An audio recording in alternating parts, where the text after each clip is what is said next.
Hello, everybody. My name is Bruce Montgomery, and this is my colleague, Tracy Priest. Hello, everybody. And we're with The Road to Retail.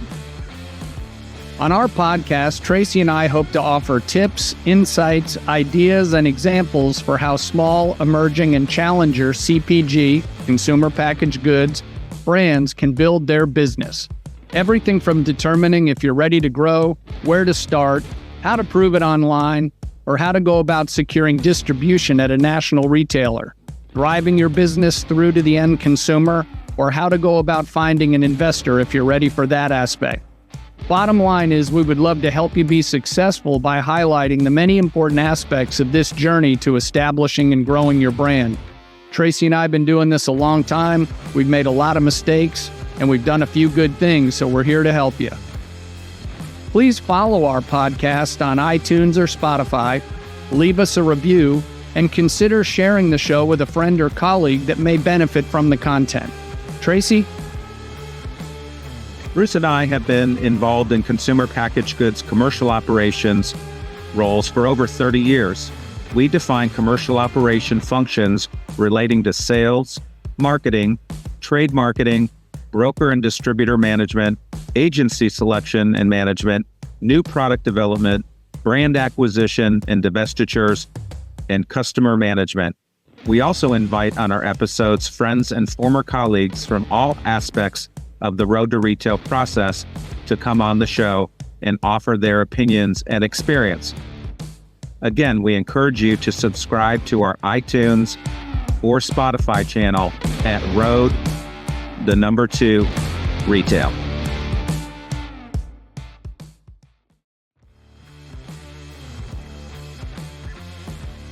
Hey, everybody. Let me tell you about our sponsor, Media Manager Marketplace. You've heard us say many times on this program that getting on the shelf isn't victory. It's getting the product off the shelves, out the door, and into the consumer's shopping cart that's going to make your product take root and grow. Best way to accomplish that is with advertising and marketing, and that's why we're so happy to have Media Manager Marketplace as one of the cornerstone sponsors of the Road to Retail. Media Manager Marketplace specializes in helping brands maximize the reach and impact of their advertising dollars by making sure that your precious marketing budget is spent on the right media mix to match your brand's demographics. And if you think it's going to cost you millions of dollars to create a national TV or radio marketing campaign, then you need to think again. Media Manager Marketplace can get your campaign started for far less than you might imagine. Their expertise in using the right blend of advertising to help drive demand for your product could be the difference between a 90-day trial and a nationwide rollout of your brand. Buck Robinson, president of Media Manager Marketplace and an industry veteran of 30 years, will personally review your product and offer his free assessment. Email him directly at buck@themediamgr.com. That's Buck, like a dollar bill, and he will stretch that baby for you at themediamgr.com. Again, we encourage you to subscribe to our iTunes or Spotify channel at Road, 2 Retail.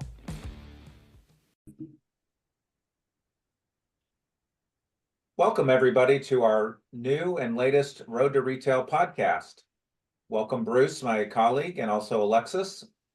But first, I want to thank our newest sponsor, Floret. So if you're interested in getting some help on those nasty deductions, please reach out to Floret, and they can certainly help you. So Bruce, tell us a little bit about who we have today on our show.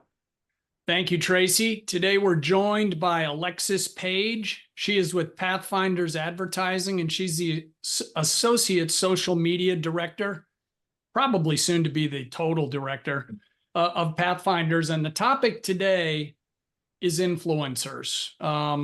Alexis, welcome to the show. And then I have just one other little bit before you tell us a little bit about yourself.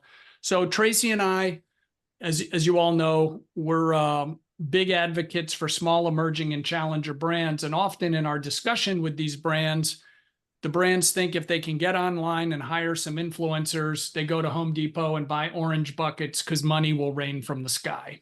Well, Alexis is going to give us the good, the bad, and the ugly of working with influencers and try to help people figure out what they should and shouldn't do. So Alexis, welcome. And before we really get into this, why don't you tell us a little bit about yourself, your background, and how you've ended up where you are right now? Awesome. Well, thank you guys so much for having me. Really excited to chat through influencers today. But yeah, so I'm located in South Florida.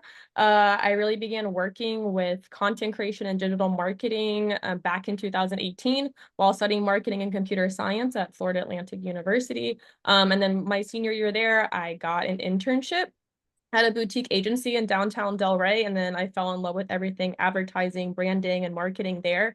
I hopped around a few small agencies down here until finding my place at Pathfinders, where I've been here for about 3 years, and I'm lucky enough to hold the position of the Associate Social Media Director here, which I really oversee all things social media, which it really is content, strategy, and then, of course, influencer work too. Well, thank you once again for coming on the show. And I know that this will be very enlightening and hopefully helpful to the audience. Take it away, Tracy. Absolutely. So let's just jump in. So Alexis, tell us what an influencer really is and how they can help a small emerging brand. Of course. So others may define them a little bit differently, but the way that I really like to define an influencer specifically for small businesses is an individual who has gained the trust of others, so much so that they will actually sway their purchasing decision.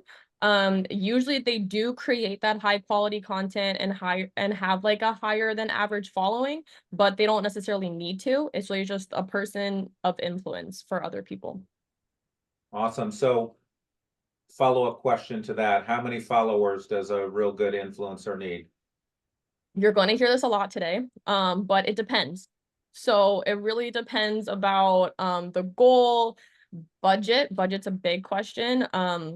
But influencers can really, you're trying to leverage their followers for your brand. So you're really wanting to see that follower count, but you're wanting to make sure that their followers are really in your target demographic and making sure that it makes sense. A lot of it just needs to make sense. But if your budget allows for multiple influencers, you may want to break it down so you can get 10 to 20 with a smaller follower account, which we consider a micro influencer, about someone that has about 1,000 to 10,000 followers.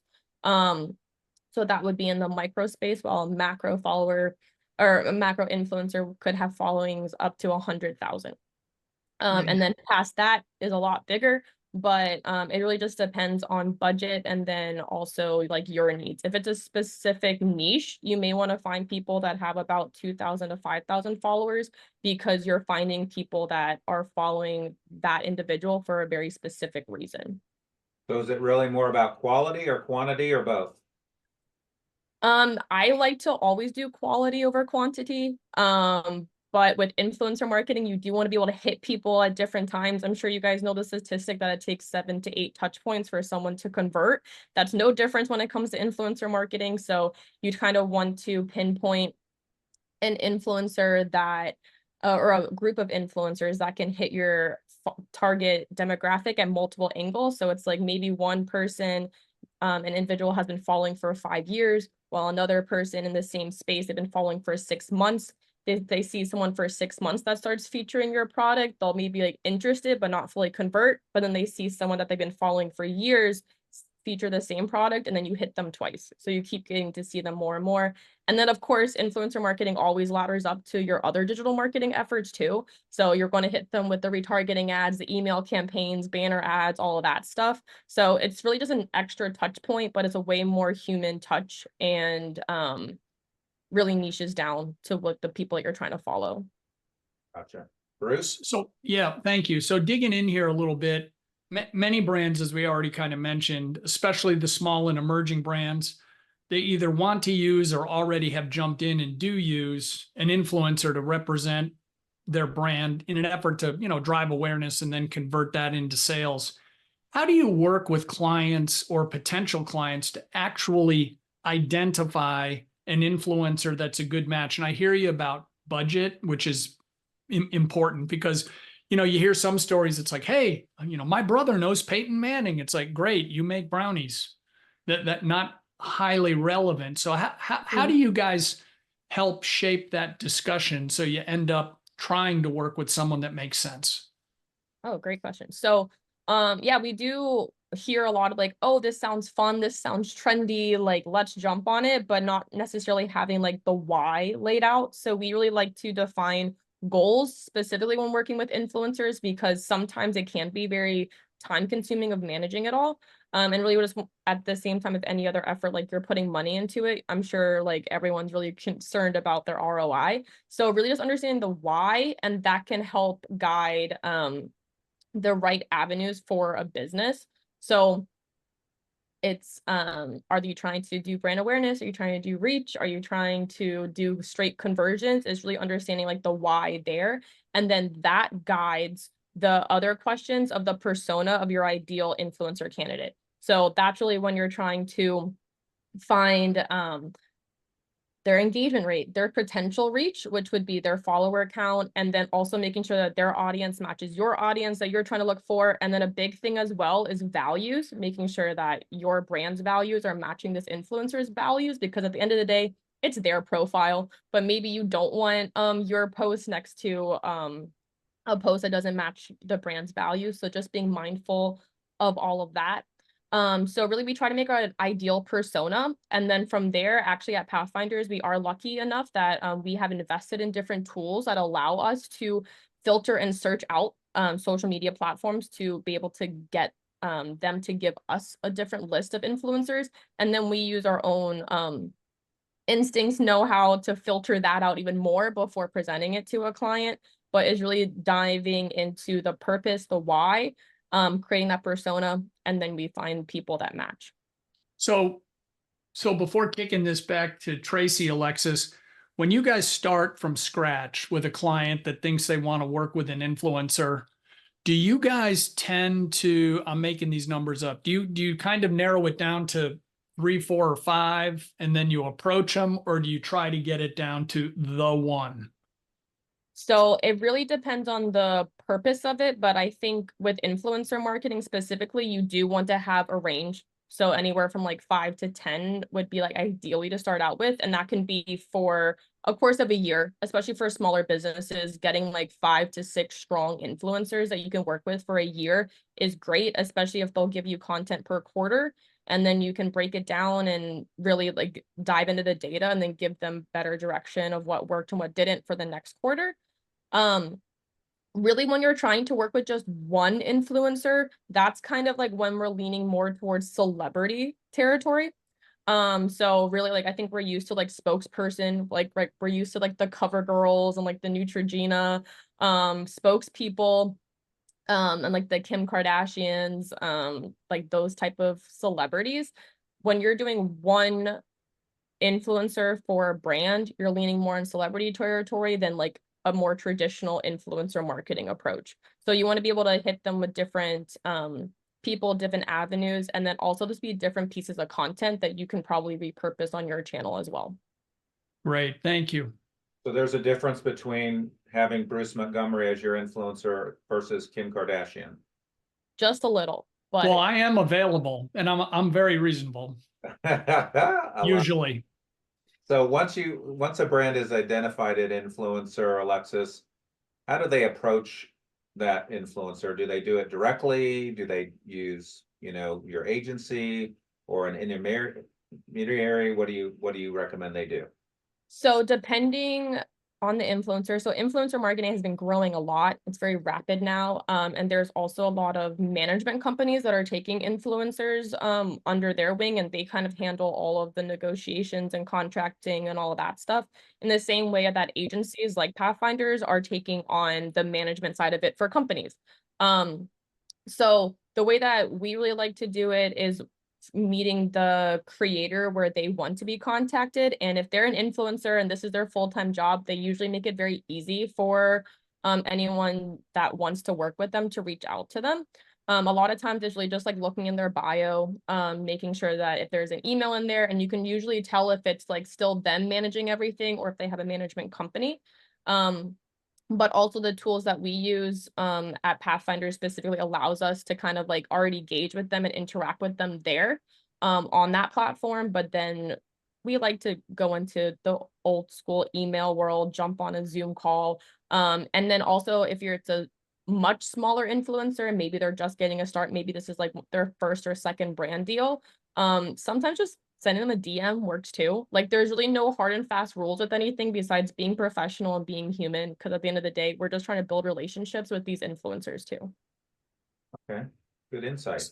Yes. So Alexis, what kind of guidance, direction, expectations should a brand have with regard to working with an influencer? Is there a rigid contract that might say do's and don'ts? I can understand, and I'm sorry to jump the gun here.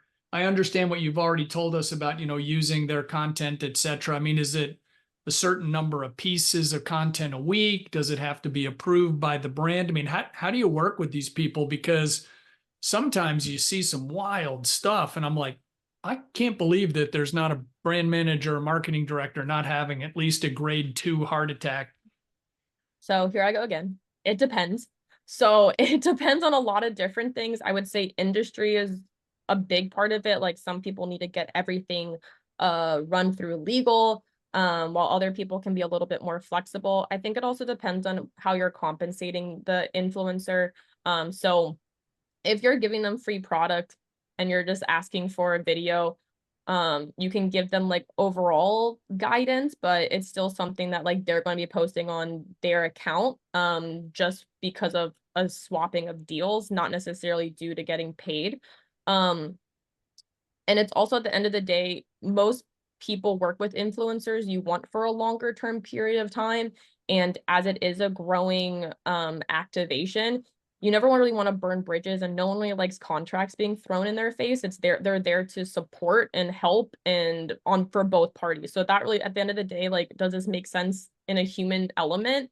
Then like if the answer is yes, it's probably a good way to do it. When you're trying to build lasting relationships overall too, contracts are really just there for like situations is how like I like to think about it. But what we really like to do with the process of guiding them is it depends if it's going on their channel, because you want them to create something that's authentic for what their audience is used to seeing. That's why you're hiring them. That's why you're working with them. So like let them be able to show their creativity through their content too. But that being said, there is definitely like brands do's and don'ts too. So how we really like to do it, and I'm sure other agencies are doing this too, is creating a creative brief for the influencer. And it's really high level. We want them to be creative too. That's why we're hiring them. That's why their profile stood out to us. But just those high level do's and don'ts of like, can you not put a competitor's product next to ours? Or if you're maybe a little bit more on the conservative side, making sure that they're covered, like just like what you're wearing, things like that are people don't always think about, because these influencers are most likely shooting in their homes too. So you're not always like, oh, let me go hide this or go hide that. So really just trying to guide them as much as possible when it comes to creative direction, but still giving them that freedom. So a couple of quick follow-up points here, Alexis. So do you recommend trying to limit how many brands an influencer can work with at one time? Obviously, a direct competitor is a no-go. But, if you hired XYZ person, if they're already doing like, I don't even know what a reasonable number would be. If they're doing 6 brands already, are you worried they're overexposed, or people seeing them since they're being followed would be confused? It's like, is this for Nike, or is it for this shirt company, or is it for Diet Pepsi, because they're just doing too many things? I think it goes back to creating that persona of the influencer that you're really wanting to work with. And if they're the person that doesn't post that often about brands, then yours may stand out more. But then there's a lot of influencers now, like if I'm not sure if you guys are following this, but it's like what I like TikTok shop, and like what are they buying on Amazon, and like different hauls and things like that, where people are following them to see what they're buying specifically. It would make total sense for them to be doing multiple unboxing videos in 1 week. So one last follow-up here on this topic. Do Do you guys like it when the influencer creates their content exclusively, or sometimes do you like the control of like maybe the agency shooting little bits that are a bit more professional and tight, and then they just kind of post it with their commentary over it? How does that work in your mind? And you might be about to say it depends, but that's Yes. why you're on the show, to tell us. So I will say it depends, but I will say like 99.9% of the time, if it is going on their channel, we want them to be creating the content, right? Like Okay. at the end of the day, like they're the experts and there's a reason why we wanted to work with them. And it's really a collaboration between like our marketing goals and then their goals as well.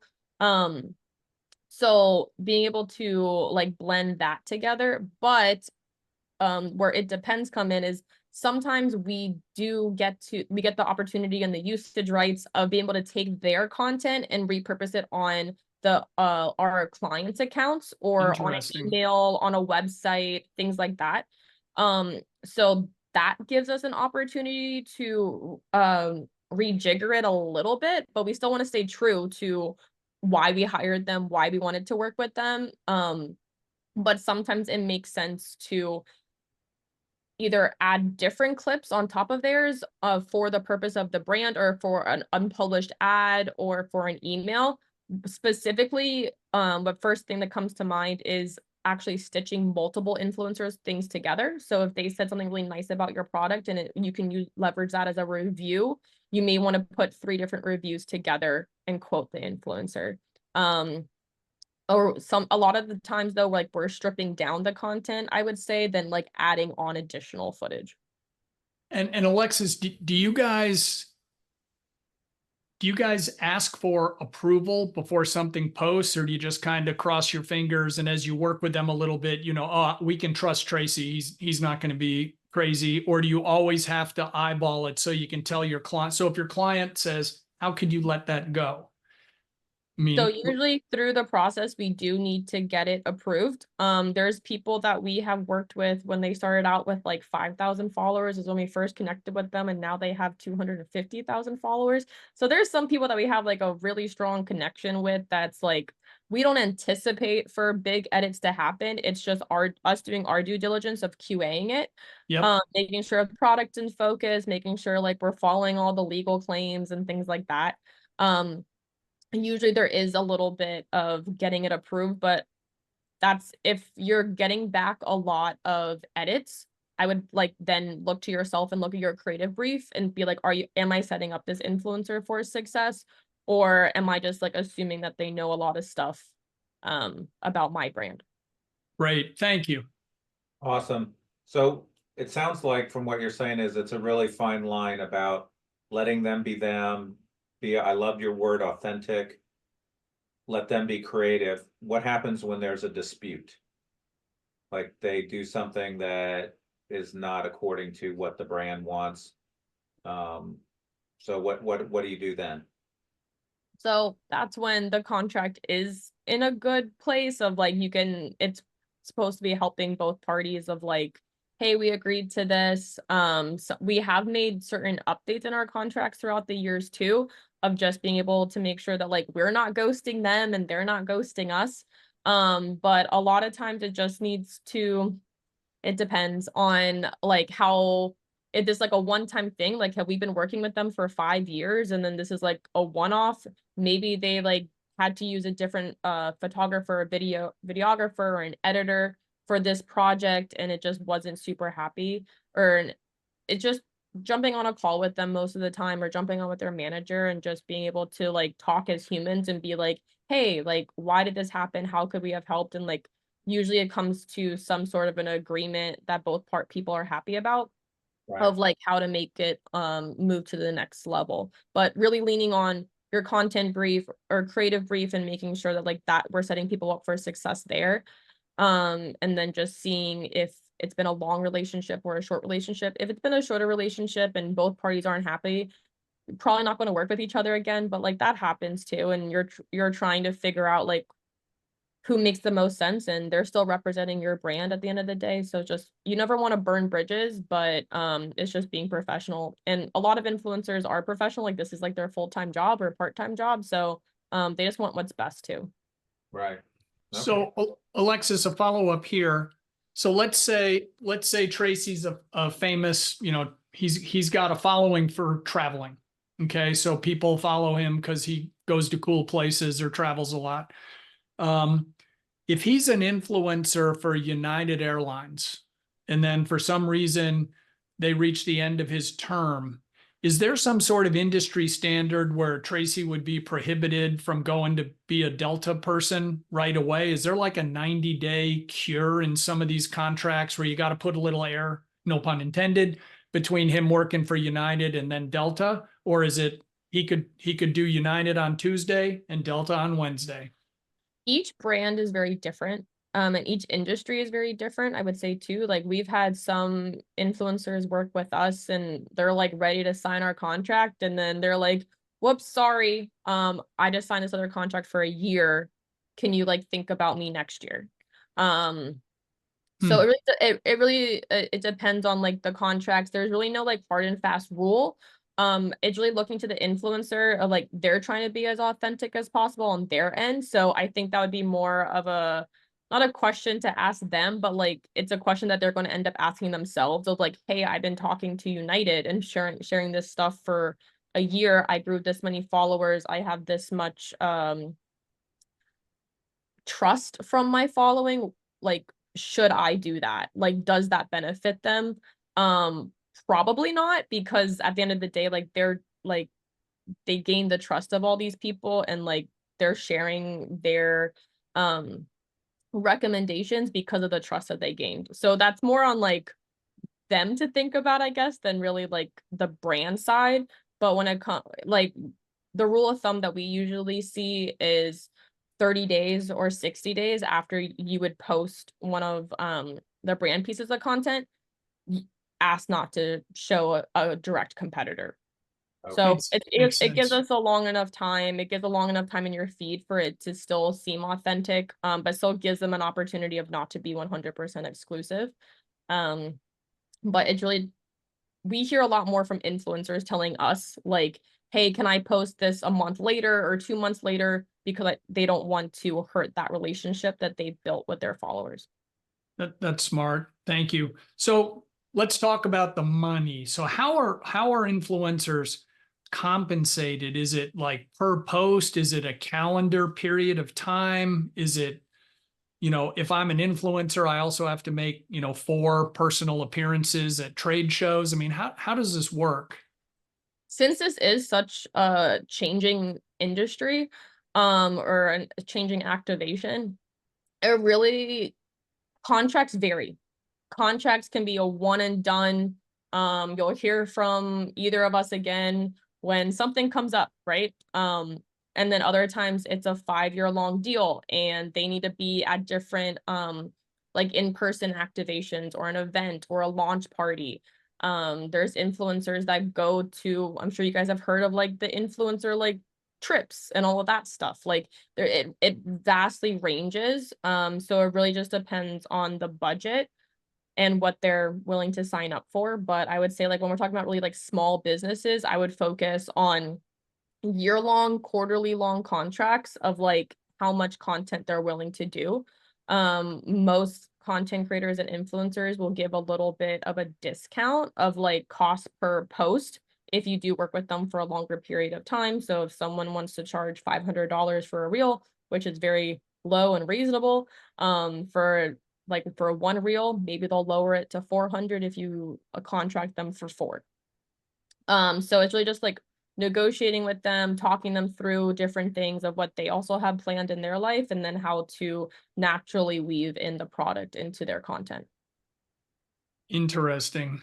And with these contracts, Alexis, is it as the industry advances, are these like quote unquote real contracts with lawyers and stuff, or is it still kind of a simple email with like 5 terms? This is what we're doing, or is it big boy, big girl contracts? Oh yeah. We've jumped on a lot of Zoom calls with lawyers representing influencers. A lot of times they want a lot more specific wording in their contracts than the ones that we even give them. So it's a lot of like just protecting each other and protecting the work that they're doing, because this is like their livelihood too. And just like it's the same of the small business owners that want to activate influencers. But no, these are like, it's a lot of back and forth a lot of times.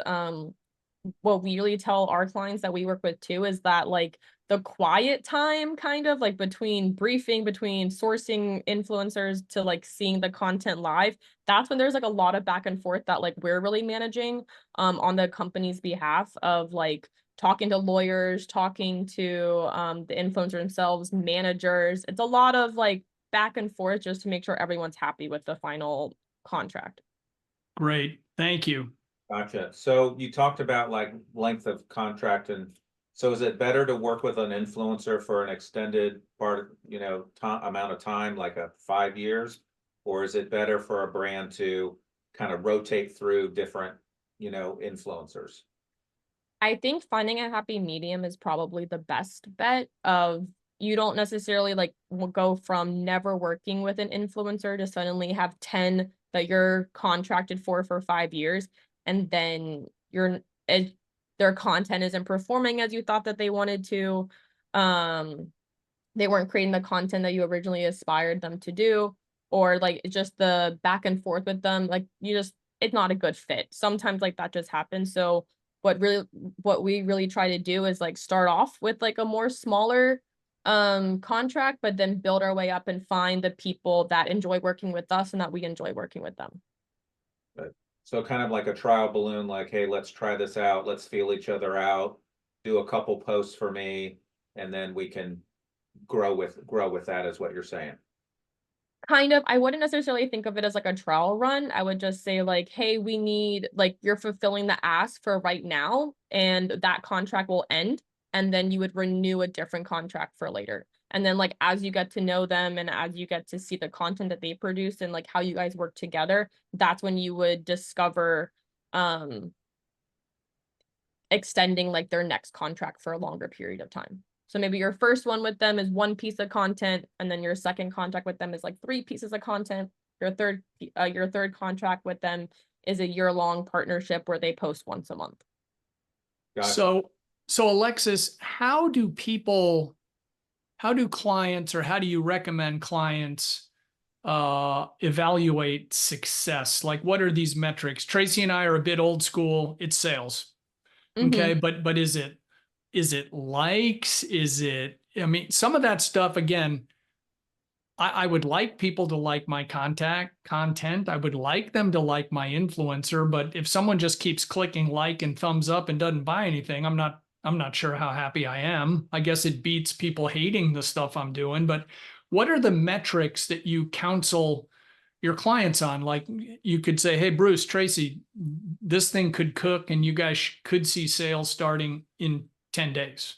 Or is it more like, guys, even if this is great, you're in a long lead time, long sales cycle category.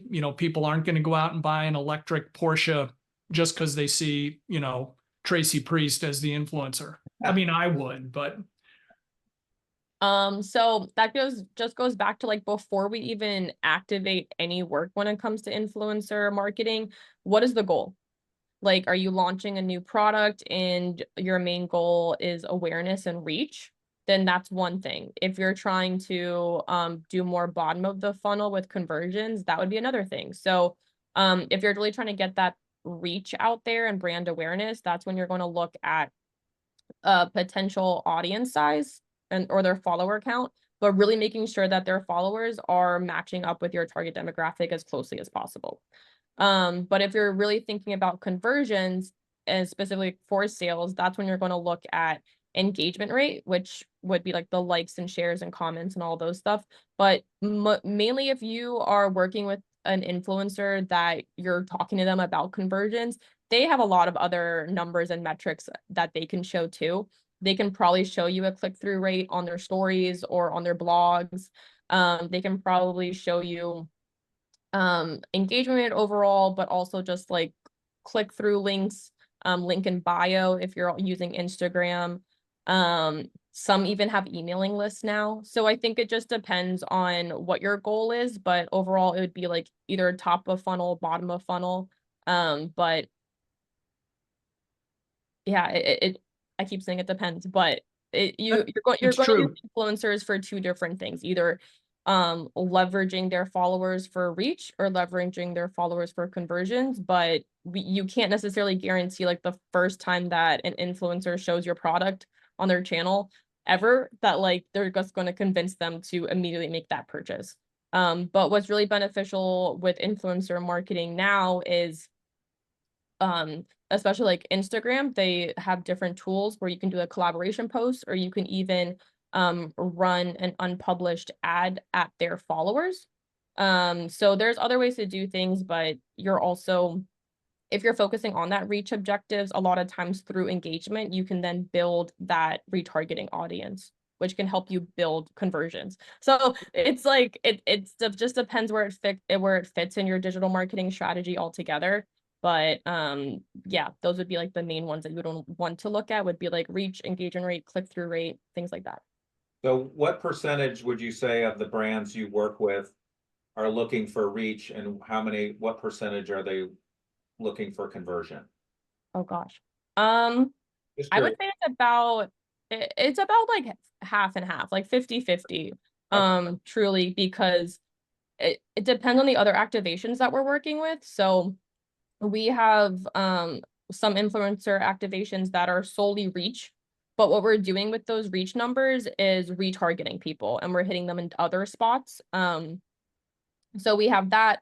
There's also bringing them past the awareness phase of the funnel, where it's like, hey, can we do a partnership with a giveaway? And then we get emails, we get entries, and then we can retarget people that way, because like they're already they're showing more interest over there. So I would say it's about 50-50. Like, of course, everyone wants to see those conversions and sales numbers go up, but sometimes it's not always one-to-one. It's with this being new, like with digital marketing in general, you can track a lot of things, but it's also amazing how many things you can't track, right? So like, how many times do we see someone talking about a product, but then we go Google it somewhere else? So you have to look at things more holistically, and not just like, oh, okay, like this person used their coupon code, because like that person could have forgotten their coupon code. But it depends, but I would say it's about split exactly in half. Okay. Great. So now we're going to ask you to really stick your neck out. You can, this doesn't have to be projects you've worked on unless you want to, but can you just give the folks here a couple of examples of high impact influencer brand relationships? I mean, preferably good ones, but if you're like, and you don't have to name names if it's a bad one, but it was like, oh my gosh, you know, that these guys hired that person who had the next day got arrested and it was a car crash. But give us a couple of examples of influencer programs, regardless of category, that you think have been well done and obviously have quote unquote paid off for the brands. So the first ones that really come to mind, and maybe this gives you an insight into what is on my Instagram feed, but Gymshark and then Bloom. So Gymshark is an athletic company, and they actually have probably one of the largest influencer programs that at least I've seen. And they've really, like, they've come after the Lululemons, they've come after the bigger brands that like we're all used to like buying leggings from. And they work specifically with fitness influencers on social media. So they've knew their niche, and then they would share their outfits, and they had coupon codes, and it was more natural because these influencers are working out and they're filming themselves with their workouts and they're sharing them out, and then people would naturally comment and be like, what are you wearing? What do you recommend?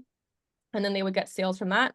And they would have a whole ambassador program where then they got to use these influencers and do a photo shoot with them. And now they're on the website, and these are all people that their audience knows and loves. So it really came like full circle of getting their product out, but then also like having conversions.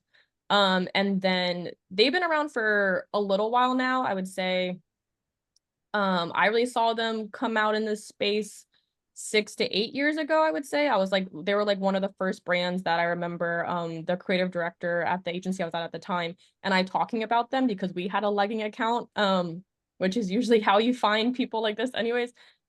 Which brings me to my other example too, because currently one of my accounts that I get to work on is in the nutrition space, in the supplement space. So Bloom is actually like a greens powder, and they blew up in the past few years. So, and they've worked with influencers small, like super small, like less than 1,000 followers, to macro influencers. So, and you, like, we were joking, like, you couldn't get on Instagram without seeing someone with a Bloom's green drink.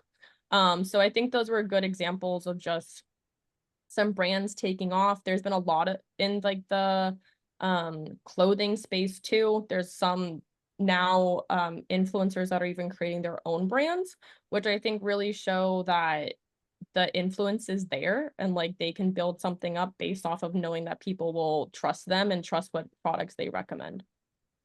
Yeah, I've seen that too. My daughter's actually a yoga instructor, and so she is an influence for with Aldo, and so Oh, there's their clothes mhm. and they give her free merchandise and discounts and stuff like that. So Tracy's still under contract to Lululemon, so Yeah. you'll have to get him with Gymshark later. yes, Yeah, but I am it's familiar with tough. Gymshark and Bloom, so I'm a lot cooler than you are, Bruce. So, No anyway. doubt. But yeah, I think those two like also show, like, to your point of like, hey, like they get products to try out. And you also hear a lot about like the business development side of both parties too. Like they will ask their influencers, like, do you like this? Do you not like this? And all of that stuff, because they know that it's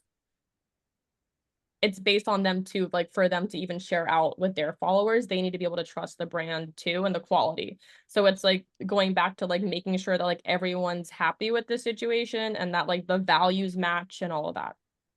Yeah, absolutely. Absolutely.